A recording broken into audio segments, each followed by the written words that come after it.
My guest is an extraordinary Miamian, Dr. Jacques Fresco. Does it bug you that people, when they talk about Jacques Fresco in Miami, say that he's someone who's too far ahead of his time? His thinking is, we're not ready for advanced kind of thinking, of that type. Does it bug you? I imagine every creative person in every field encounters that sort of problem. No, it doesn't. I can't afford it. There's too many things that are important. Let's explore the thinking of Jacques Fresco and the society he'd like to see. Now, we'll start with this, and you tell me. I'll try to point back. Yeah, you can point right at it. All of the new cities will be a university, in essence. The center of the city, the nucleus, will house an electronic computer, which only controls the weather, water purification, the atmospheric conditions, that is, it controls air contamination systems. The computers do not, I say it again, do not control people. They maintain safety, they oversee the environment, maintain ecological balance between animal life and plant life. All the machines do is control the physical entities that comprise the environment. The center of the city is a university that covers all subjects related to man. It is not a commercial university. It is not based on there's no courses that are used to exploit or abuse any other human being. All business courses will be phased out. All repetitious jobs will be phased out. We feel that machines ought to do the filthy or the repetitious or the boring jobs. That man has to be free to pursue the higher possibilities of man and to find the meaning of their own existence and lives. The cities are all immersed in beautiful gardens. There are no trees in a row. It is not a mechanical environment. It is essentially a city immersed in a second Garden of Eden. Each of the garden cities contain lakes, recreation areas, art centers, music centers, cultural centers. This is an ecological program. And between cities, we let everything go back to nature. The entire ecological balance is maintained. On the outer rim of the city, we have the agricultural belt, where we grow foods hydroponically. There are no garbage trucks. There are no dump fields. We use everything. All waste is recycled. All of your garbage is compressed and recycled out to the agricultural belt. There's circular conveyor belts that take you anywhere in the city in 3 minutes. All the machines do is control the physical entities that comprise the environment. We just can't afford to go on and make an individual house for every human being. Our population has already surpassed the point of no return. We have to unify our architecture. Not that I like it, but we're trapped. I remember 5 years ago I used to laugh at you, and now all this is very believable.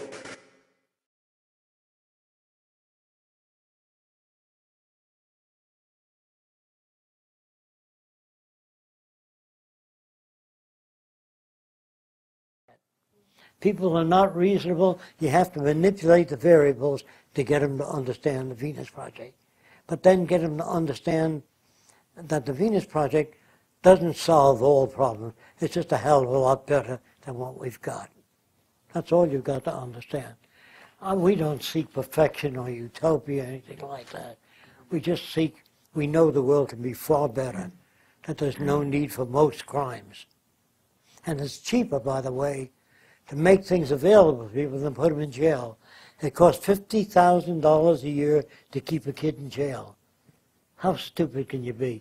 $75,000 for an adult, and they don't come out any better. I think you know that.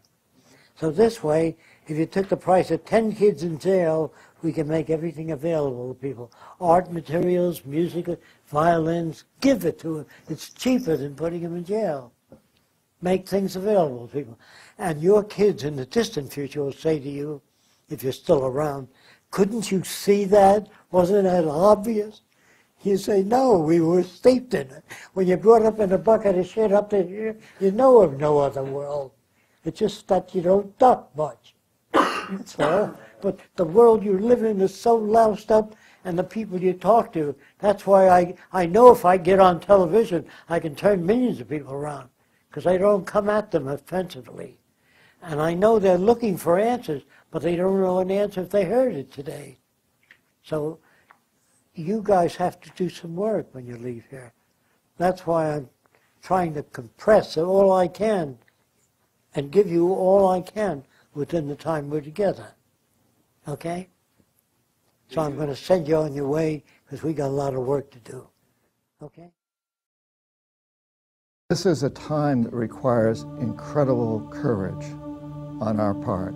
We all, at this point, have to stop thinking about me, about ourselves, and about, am I going to save $2 on this shirt and help create slavery in Indonesia at sweatshops? Am I willing to give up bottled water and drink water out of the tap, even though I think it may not possibly be quite as healthy? Am I willing to eat foods that have preservatives in them, but that are grown fairly locally and kept over the winter, as opposed to buying organic food that's shipped in from Australia and therefore uses a lot of oil? Am I willing to make these sacrifices so that my children and grandchildren will have a place to live on this planet that they recognize? Because it's going to require courage for us to reach a place where we can say, it's not fair that less than 5% of the world's population, us in the United States, are consuming over 25% of its resources. It's not fair that we're taking the water from Fiji and bottling it here. That's no good for the world in the future. And that takes courage. We also all have to have the courage to put our lives at risk. You know, I often look back at the American Revolution and think about what courage George Washington and Thomas Jefferson and Thomas Paine and their wives and children had, because every one of those people was a terrorist, a traitor. They were up against the strongest empire in the history of the world at the time, the British Empire, and they stuck their heads in nooses. If they had lost the revolution, they would have been hanged, and they had the courage to do that. And we must have that courage today. We must have the courage to stand up to a system that we know we can deeply improve upon, and that it may require what we might call sacrifices. It may even require us risking our lives. I know in a way I took a risk by writing a book. I stuck my head in the news by going up against the establishment. We all must be willing to do that, because there's something that's so much more important than the water I drink today or the clothes I wear today, and that's the future for our children and our grandchildren and this very planet. So being fearless at this point requires tremendous courage and the recognition that there's something much greater than my immediate needs and my immediate life, and that looks at the whole integrated planet and its future. I'm John Perkins, and I'm very devoted to creating change in the world. I think it's extremely important that we recognize that we've entered a time that's been prophesized by many, many cultures around the world, where we have the potential to create tremendous change, in essence to rise to new levels of consciousness. But part of the essence of that is to understand that we're a very small world. We're one community. So my daughter, who's 23, cannot grow up in a stable, sustainable, peaceful world unless we expect all the children growing up today in Nigeria and Ethiopia and the Philippines and Indonesia and Brazil and Bolivia to also grow up in a stable, sustainable, and peaceful world. We know now that we're a very small community and that we must work together. We also know that we have the resources required to make that happen. So what we need is a true change of consciousness, where we understand the interrelationship between all of us, and we understand that everything we buy impacts people around the world. Everything we consume impacts people around the world. And so we've entered this prophesized time, which is called a time of tremendous transition, of the opportunity for transition, but it's up to us to take advantage of that opportunity. It's up to each one of us to make sure that we feel this interrelatedness of this planet that we're on, and of all the people and animals and plants on this planet. And we work hard to create a world that will make our children on every continent, in every country, in all the most remote corners of this planet, proud that we do what we do today. I'm John Perkins, and I'm very devoted to creating change in the world. I think it's extremely important that we recognize that we've entered a time that's been prophesized by many, many cultures around the world, where we have the potential to create tremendous change, in essence to rise to new levels of consciousness. But part of the essence of that is to understand that we're a very small world. We're one community. So my daughter, who's 23, cannot grow up in a stable, sustainable, peaceful world unless we expect all the children growing up today in Nigeria and Ethiopia and the Philippines and Indonesia and Brazil and Bolivia to also grow up in a stable, sustainable, and peaceful world. We know now that we're a very small community and that we must work together. We also know that we have the resources required to make that happen. So what we need is a true change of consciousness, where we understand the interrelationship between all of us, and we understand that everything we buy impacts people around the world. Everything we consume impacts people around the world. And so we've entered this prophesized time, which is called a time of tremendous transition, of the opportunity for transition. But it's up to us to take advantage of that opportunity. It's up to each one of us to make sure that we feel this interrelatedness of this planet that we're on, and of all the people and animals and plants on this planet. And we work hard to create a world that will make our children on every continent, in every country, in all the most remote corners of this planet, proud that we do what we do today.